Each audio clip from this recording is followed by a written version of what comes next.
My mother-in-law gave me a dog bowl at my baby shower. Then I exposed her son in front of everyone. At my baby shower, my mother-in-law handed me a dog bowl and said, "Since you can't give us a baby, this suits you." I smiled, raised my glass, and said, "Funny, Linda, I brought something, too. Something that might change how you see your precious son forever."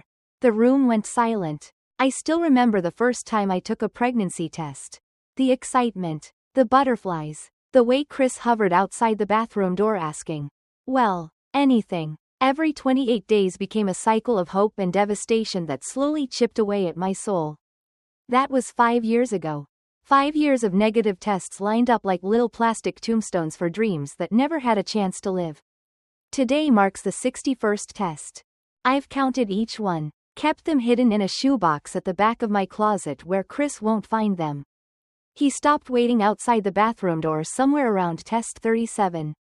"It's negative," I announced to our empty bedroom. Chris left for work early again, avoiding the monthly morning ritual.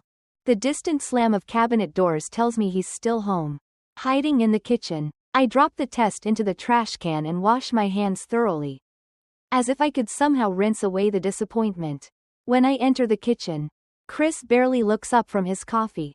"No luck?" he asks, though we both know the answer.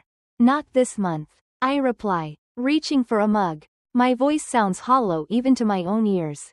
There's a heaviness between us that wasn't there in the beginning when each negative result was met with "we less than unk greater than LL try again next month" and comforting embraces. Now it's just silence and averted eyes. Mom called, Chris says, changing the subject. "They want us over for dinner on Sunday." My stomach clenches. "Linda." My mother-in-law with her razor-sharp comments disguised as concern. "Do we have to? I've got that presentation to prepare for Monday." "Amanda." Chris sighs, his voice tinged with that familiar mix of exhaustion and irritation.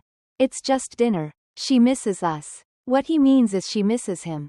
Linda tolerates me as the woman who married her precious son and fails month after month to produce the grandchild she desperately wants. Fine, I concede because it's easier than fighting. But I'm leaving by 8. Sunday arrives with depressing inevitability. Linda's suburban ranch-style home looks exactly like every other house on Maple Drive. Except for the garden gnomes she collects like silent judging sentinels. The smell of pot roast hits me as we walk through the door. Linda's specialty cooked perfectly as always. There they are. Linda's voice carries from the kitchen. She emerges, wiping her hands on a dish towel. Embracing Chris first. Always first. Before turning to me with a practiced smile.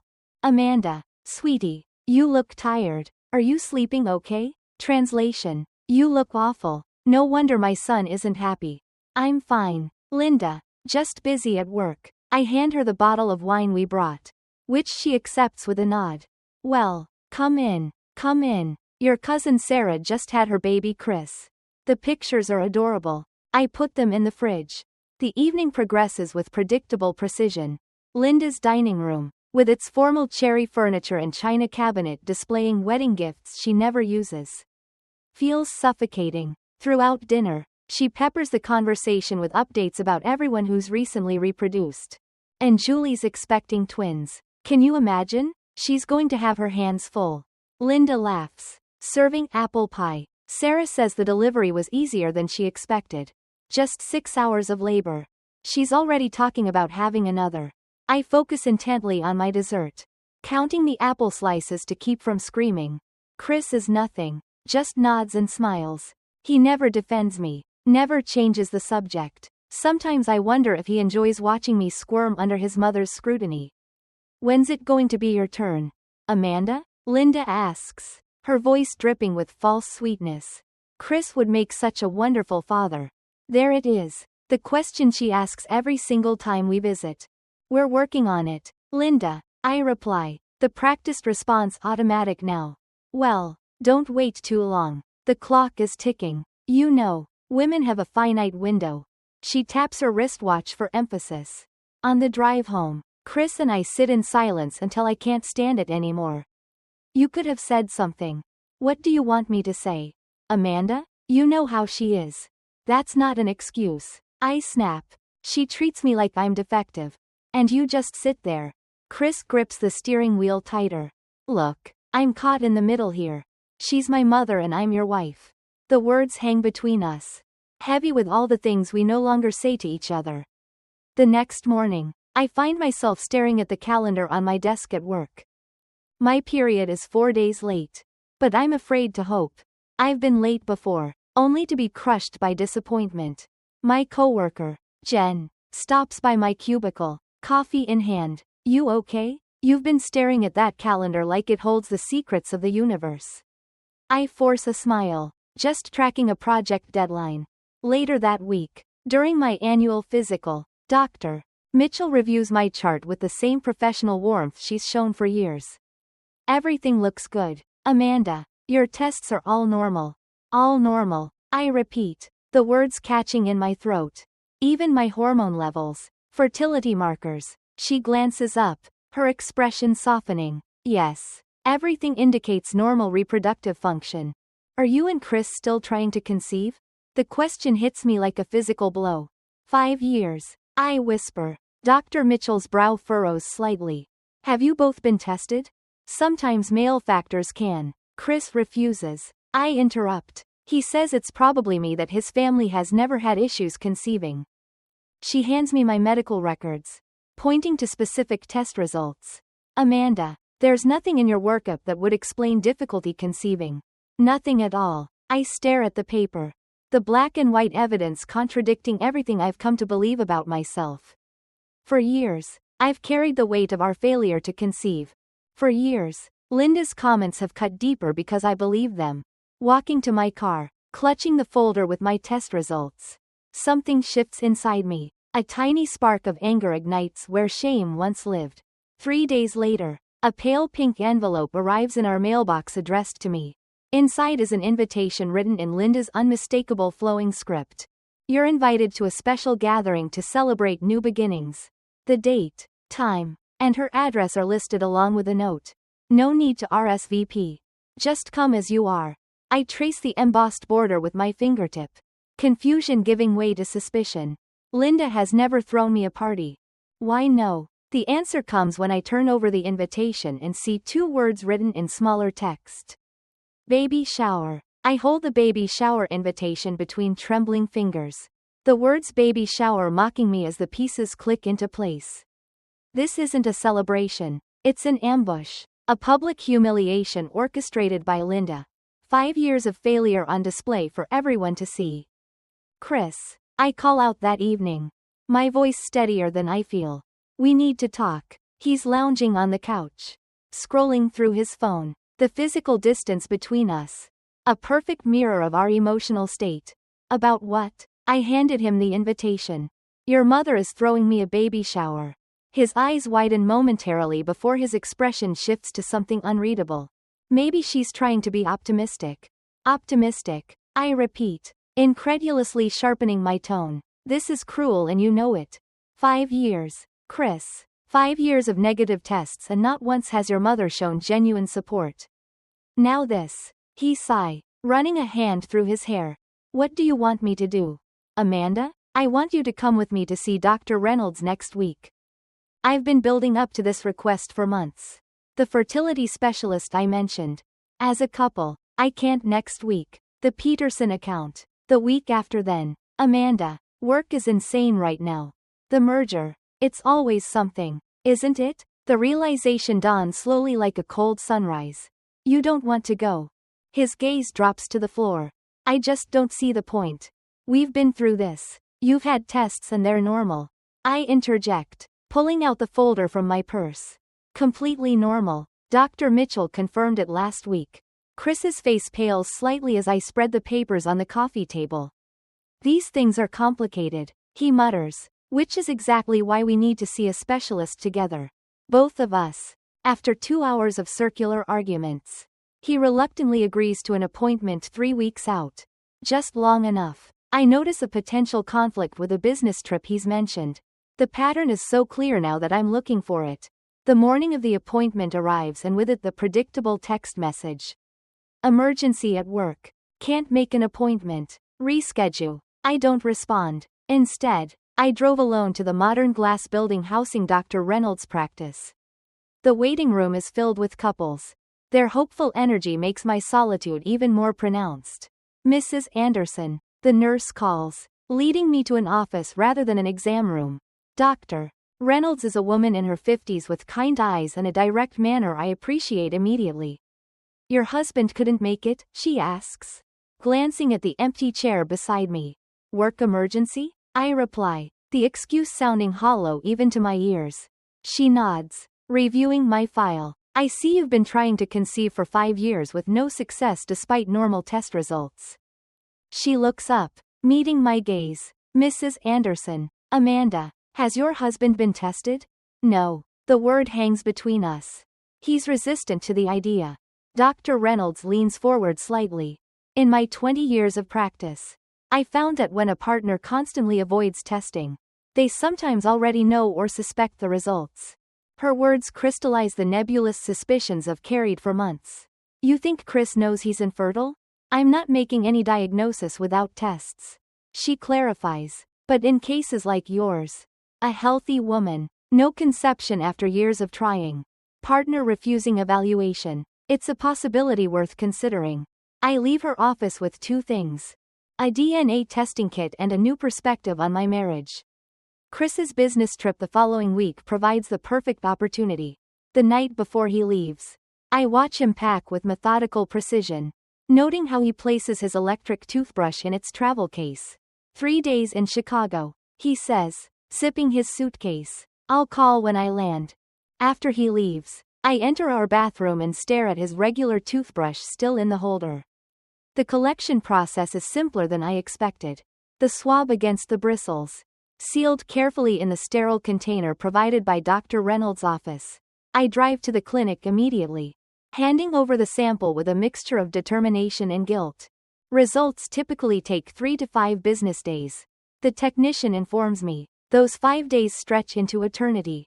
I function on autopilot, working, cooking, smiling at appropriate times during our nightly video calls, while Chris remains oblivious in his Chicago hotel room. The call comes while I'm at lunch with Jen. Dr. Reynolds herself, her voice gentle but direct. Amanda, we have your husband's results. I think you should come in. The office feels smaller this time. The air heavier. Dr. Reynolds doesn't sugarcoat it. The sample shows complete azoospermia. No sperm production whatsoever. This isn't a temporary condition or low count situation. Based on these results, your husband is completely infertile. The world tilts sideways. Despite my suspicions, hearing the confirmation knocks the breath from my lungs. This type of infertility is often congenital. She continues, something he's likely known about since adolescence or early adulthood. He knew. I whispered. All this time he knew. Dr. Reynolds offers resources, options, support, but her words flow around me like water around a stone. 5 years of blame and shame. 5 years of Linda's cutting remarks and Chris's silence. 5 years of believing my body had failed us.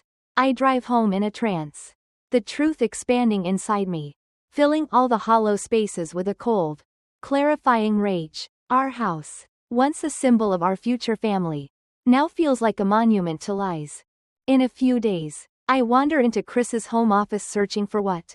Confirmation evidence. In the bottom drawer of his desk, I find a bottle of prenatal vitamins. Not mine. New, sealed with a handwritten note taped to the cap and Linda's flowing script for when she finally accepts reality and you can move forward with someone who can give you children. Reality crashes over me like a wave. Not only did Chris know about his infertility, but he and Linda have been planning for a future without me. The vitamins weren't meant for me. They were meant for whoever would replace me once I was discarded for failing at something that was never possible to begin with. I sink to the floor.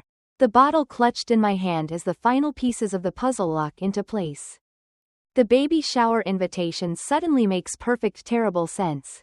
A public breaking point designed to end our marriage on Linda's terms. But Linda doesn't know what I know now. And Chris doesn't know that I know either. For the first time in 5 years, I feel a strange sense of power. The truth has been unearthed. And with it, a determination I thought had withered away through years of disappointment. I place the vitamins back exactly as I found them and close the drawer. Then I pick up my phone and make an appointment. Not with Dr. Reynolds this time, but with another specialist altogether. One who can help me move forward on my terms. The specialist I made an appointment with is Dr. Vivian Chin, who specializes in reproductive options for complex situations. She listens intently as I explain everything. The test results, the prenatal vitamins, the years of deception. So, you haven't confronted your husband yet? She asks, her expression professional but compassionate. Not yet. I wanted to understand all my options first. Dr. Drive. Chin outlines various paths forward. Divorce, counseling, donor, sperm. Each possibility branches out before me like roads on a map. By the time I leave her office, I have a plan and something I haven't felt in years. Agency. Chris returns from Chicago with a small gift. A ceramic mug with the Chicago skyline. A peace offering, perhaps, or a token of guilt. He places it on the kitchen counter between us. A miniature monument to our fractured marriage. How was your week? He asks. Loosening his tie. I take a deep breath. Illuminating. Something in my tone must alert him because his movement is slow. His eyes finally truly focusing on me. What does that mean? I know, Chris. My voice is calm, belying the storm inside me. I know you're infertile. I know you've always known. The color drains from his face. He opens his mouth, closes it, then grips the counter edge. How does it matter? What matters is you let me believe it was my fault for 5 years. Amanda, I can explain. Please do. I cross my arms, steeling myself. Explain why you watched me cry every month. Why did you let your mother torment me about something that could never happen? He sinks into a kitchen chair, suddenly looking smaller. I was diagnosed when I was 16. Some childhood illness. MS they think caused it. Mom took me to specialists. But the prognosis never changed. His voice cracks. Do you know what it's like to be told at 16 that you'll never have biological children? Despite everything, a flicker of sympathy stirs within me. It must have been devastating. But that doesn't explain why you hid it from me when we got serious. When we got married, I was going to tell you. He insists, tears forming. But then Mom said, Linda. I interrupted the bitter name on my tongue. Of course, she said, if you really loved me, it wouldn't matter that we could adopt or something later. But she also said, he hesitates. Said what, Chris? That if you knew before we were married, you might leave. That lots of women want biological children and I might lose my chance at happiness. A tear slides down his cheek. She said after we were married for a while, if children became important, we could say we discovered the issue together. That it would be easier that way. The calculated cruelty of it steals my breath. And the monthly pregnancy tests. Watching me fall apart. Was that easier? I didn't know how to tell you after so much time had passed. Mom said, stop telling me what Linda said. My palm slams against the counter. The sound sharp in our kitchen. You're a grown man, Chris. You made these choices. You chose to lie to me every single day for years. His shoulders slump. You're right. I was a coward. And the prenatal vitamins in your desk. The note from Linda. His head snaps up. Genuine shock crossing his features. What vitamins? What note? For a moment, I question whether he's telling the truth. But the confusion in his eyes seems genuine. In your desk drawer. Prenatal vitamins with a note from Linda about me accepting reality so you could move on with someone who could give you children. Amanda, I swear I didn't know about that. Mom must have put them there when she visited last month. I never rub his face roughly. I wouldn't. Wouldn't what? Lie to me. Conspire with your mother because you've been doing exactly that for our entire relationship. We talk for hours. Tears flowing freely between accusations and apologies. Dawn breaks over our neighborhood as Chris finally confesses the full extent of Linda's manipulation. How she convinced him I would want the baby shower to help me move on. How she's been introducing him to fertile young women from her church group at family gatherings. Positioning them near him while I was occupied elsewhere. I never wanted anyone else. He whispers, just you. I thought eventually we'd adopt or something. But you never discussed it with me. You never gave me the chance to make informed decisions about my own life. He reaches for my hand across the table. I let him take it, feeling nothing but a dull ache where love used to reside. We can fix this, He pleads. Counseling. A fresh start. I'll tell Mom to back off permanently. I gently withdraw my hand. I've made an appointment with a fertility clinic. Confusion clouds his expression. But I just told you. Not for us. For me. The words hang between us. Their implications clear. I still want children, Chris. Children that should have been ours if you'd been honest. You're leaving me. It's not a question. I haven't decided yet. But I'm moving forward with or without you. The following weeks pass in a strange limbo. Chris sleeps in the guest room. He attends one therapy session with me before claiming work conflicts prevent him from continuing. Some things never change. Meanwhile, I begin the IVF process in secret. Dr. Chin helps me select a donor with similar features to Chris. A final mercy I'm not sure he deserves. Each appointment feels like reclaiming a piece of myself. Each injection was a step toward the future that was stolen from me. Linda calls relentlessly. Chris must have told her something. Though I don't know what. I let her messages pile up unanswered. A small act of defiance. 3 weeks before the scheduled baby shower. I sit on the bathroom floor at 5 a.m. staring at the pregnancy test in my trembling hands. 2 pink lines. Clear and undeniable. Positive. After 5 years of negatives. The sight is so foreign. I take 3 more tests. All positive. A hysterical laugh bubbles up from somewhere deep inside me, mingling with tears that seem endless. I'm pregnant. Alone and pregnant and terrified and elated all at once. I hide the tests in my bedside drawer beneath a stack of books. Not out of shame, but because this joy is mine alone for now. This secret is the opposite of Chris's. Not one that harms, but one that heals. Not a lie, but a new truth taking shape. The baby shower invitation sits on my dresser. No longer a threat, but an opportunity. Linda thinks it will be my breaking point. The public humiliation that finally shatters me. She has no idea what's coming. I place a protective hand over my still flat stomach. For the first time in years, I feel something like peace. Whatever happens at that shower, I won't be facing it alone. The 3 weeks leading up to Linda's baby shower pass in a blur of morning sickness and strategic planning. I tell no one about the pregnancy. Not even my sister Jenna, who calls twice to ask if I'm really attending whatever weird thing Linda is planning. Trust me is all I say. Chris and I orbit each other like distant planets, sharing space but rarely connecting. He makes awkward attempts at reconciliation, bringing home takeout from my favorite restaurant, suggesting weekend getaways, but it's as if he's reading from a script written by someone who doesn't know me at all. Maybe he never did. The morning of the shower arrives crisp and sunny, mocking the storm brewing inside me. I stand before my closet, selecting a fitted emerald dress that subtly accentuates my still flat stomach. My hair falls in loose waves, makeup applied with careful precision. If this is to be a showdown, I want to look my best. Chris hovers in the doorway, his expression uncertain. Are you sure you want to go? We could just say you're sick. I secure the clasp on my necklace. A gift from my mother. I've been sick for 5 years. Chris. Today, I'm feeling much better. He doesn't understand, of course. How could he? The envelope containing the DNA test results. And my first ultrasound image rests in my purse like a loaded gun. Evidence. Truth.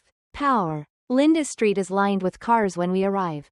More than I expected. I recognize vehicles belonging to Chris's cousins.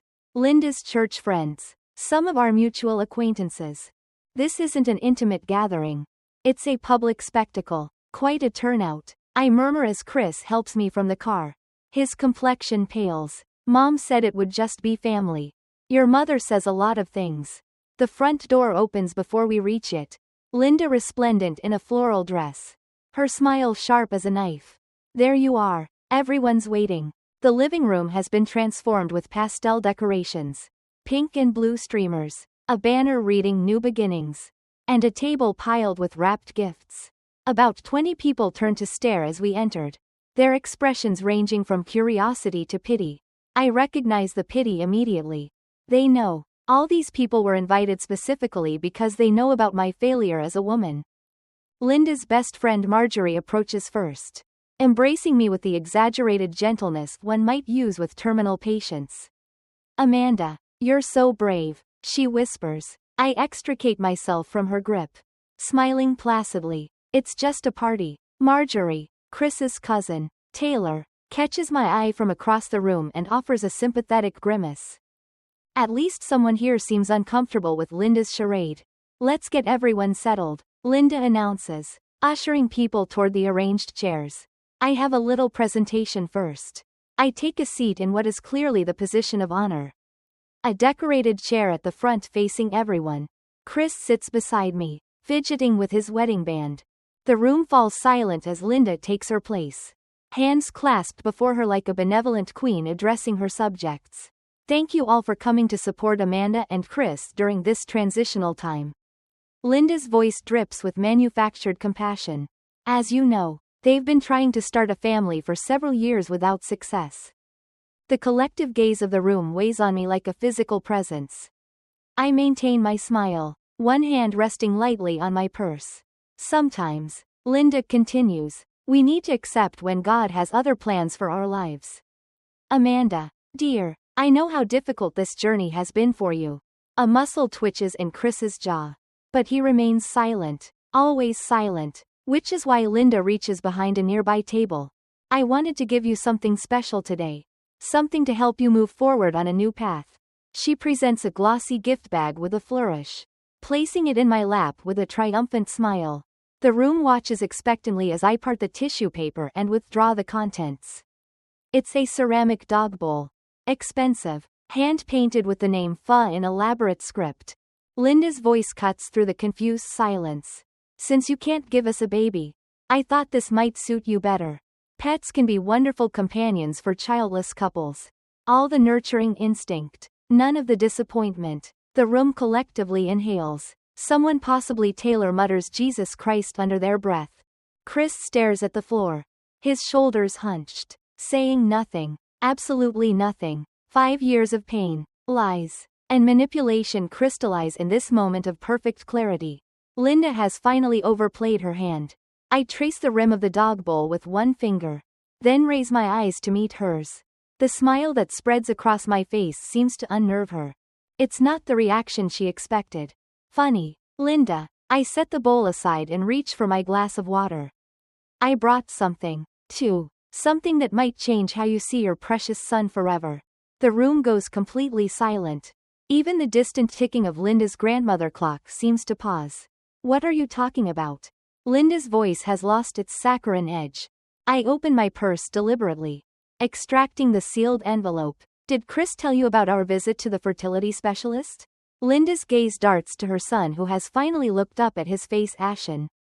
He mentioned you were being difficult about accepting reality. Reality, I repeat, savoring the word. Let's talk about reality, shall we? I break the envelope seal, removing the papers inside with steady hands. The reality is that after 5 years of trying to conceive, I finally got tested. My results were completely normal. Linda waves dismissively. Tests can be wrong. They can agree pleasantly, which is why I had Chris tested. 2. The color drains from Linda's face. You did what? Well, not with his knowledge. Just a simple DNA sample while he was in Chicago. Very conclusive results. Though, I extend the first paper toward Linda. Your son has complete azoospermia. He's completely infertile. Linda has been since adolescence. According to the doctor, something you've known for what? 20 years now? Murmurs ripple through the gathered guests. Chris has buried his face in his hands, shoulders shaking. This is absurd. Linda sputters, not taking the paper. You're making this up. The prenatal vitamins in Chris's desk drawer. Your note about me accepting reality so he could move on with someone who could give him children. Was that your plan all along? Humiliate me enough that I'd leave so Chris could start fresh with one of your church girls. I stand slowly, power coursing through me. Only there's one problem with that plan. I withdraw the ultrasound image, holding it up for everyone to see. I'm 8 weeks pregnant. The room erupts in gasps and confused exclamations. Linda's mouth opens and closes without sound. Chris stares at the ultrasound picture, comprehension dawning slowly across his features. But how? He finally manages. I meet his gaze steadily. Donor sperm. My egg. My body by choice. Linda finally finds her voice shrill with outrage. You went behind his back. You betrayed my son. The laugh that escapes me holds 5 years of pain. Betrayal. You want to talk about betrayal, Linda? After what you two did to me. I turned to address the stunned guests. For 5 years, I've been told my body was failing. For 5 years, I've endured this woman's thinly veiled insults about my worth as a woman. All while she and her son knew the truth. That Chris couldn't father children and never told me before I married him. Amanda. Chris stands reaching for me. We can talk about this. We're done talking. I step away from his outstretched hand. I came here today to set the record straight before I leave.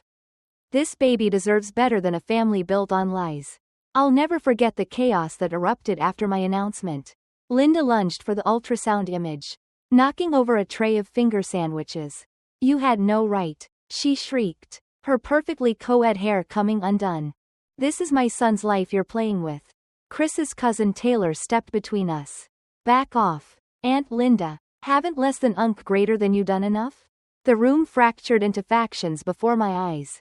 Linda's church friends huddled around her, murmuring about moral decay and traditional families, while Chris's younger cousins and a few of our mutual friends moved protectively toward me. Is it true? One of Linda's friends confronted Chris directly. Did you know about your condition before you married her? Chris stood paralyzed in the center of the room, tears streaming down his face. I never meant to hurt anyone, he whispered, the words hollow and insufficient. Taylor gently touched my elbow. I've got my car outside. Need a ride? Grateful for the escape route. I nodded. As we moved toward the door, Chris lunged forward, grabbing my wrist. Amanda, please don't leave like this. We can work it out. There's nothing to work out, I replied gently but firmly, removing his hand. I'll contact you about arranging to pick up my things. Linda's voice rose above the commotion. This isn't over. That baby. The door closed on her threats and Taylor led me to her sedan parked down the street. I always knew Aunt Linda was a piece of work. But this is next level. She sighed, starting the engine. Where can I take you? My sister's place in Oakwood. I replied. The adrenaline that had carried me through the confrontation began to ebb, leaving exhaustion in its wake. Jenna didn't ask questions when I arrived at her doorstep with mascara-streaked cheeks. She simply pulled me into a fierce hug and whispered, whatever it is, we'll figure it out. That night, curled on her guest room futon, I told her everything. The infertility diagnosis, the years of lies, the IVF decision, the baby shower showdown. She listened without interruption, her expression shifting from shock to outrage to fierce determination. You're staying here as long as you need, she declared when I finished. And the first thing Monday was calling my divorce attorney. The following days blurred together. Filing for legal separation, arranging for Jenna's husband and brothers to accompany me to the house to collect my belongings.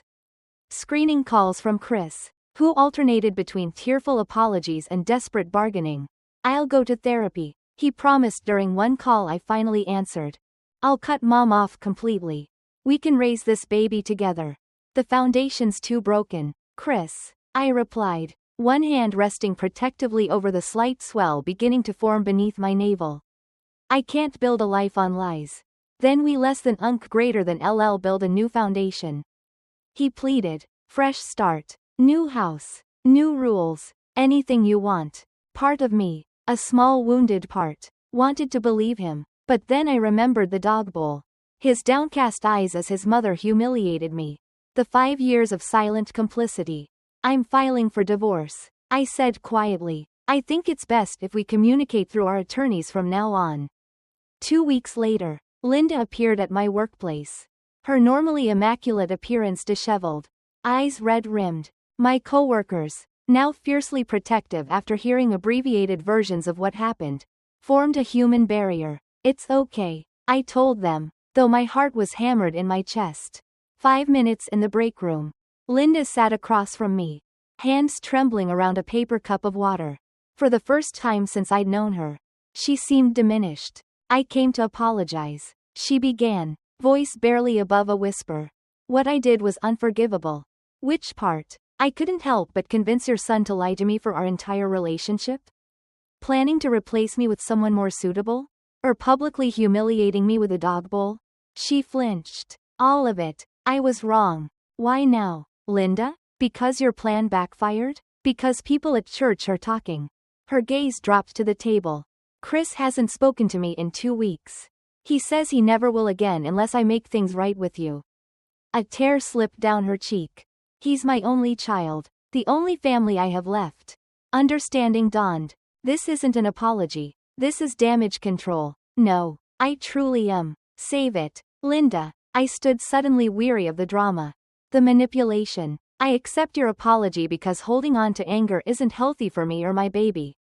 But we're done here. There's no relationship to salvage. As I walked away, she called after me. The baby is still my grandchild. I turned back one last time. No, Linda, biology isn't what makes a family. Trust, respect, honesty, those make a family. Something to think about if you ever want to meet this child. Life settled into new patterns as my pregnancy progressed. The divorce proceedings moved forward with surprising smoothness. Chris didn't contest anything, agreeing to my terms without argument.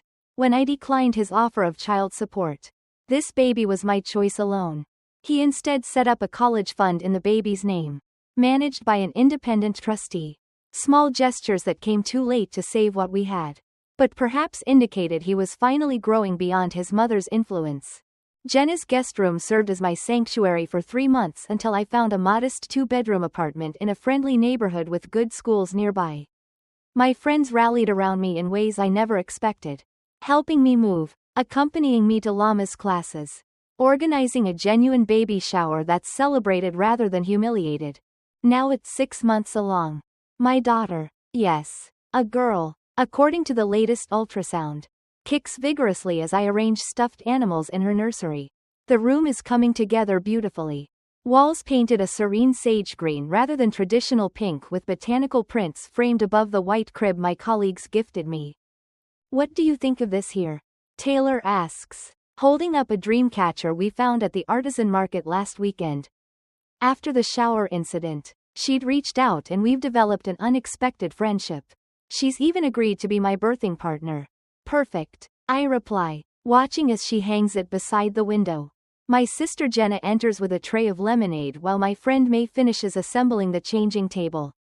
I ease into the rocking chair, taking in the scene, these strong women who stood by me. This room was prepared with love for my daughter. This new life is taking shape both within me and around me. Have you settled on a name yet? May asks, accepting a glass from Jenna. I place both hands on my rounded belly, feeling my daughter respond with a gentle roll. Hope, I answer, the name feeling right the moment it leaves my lips.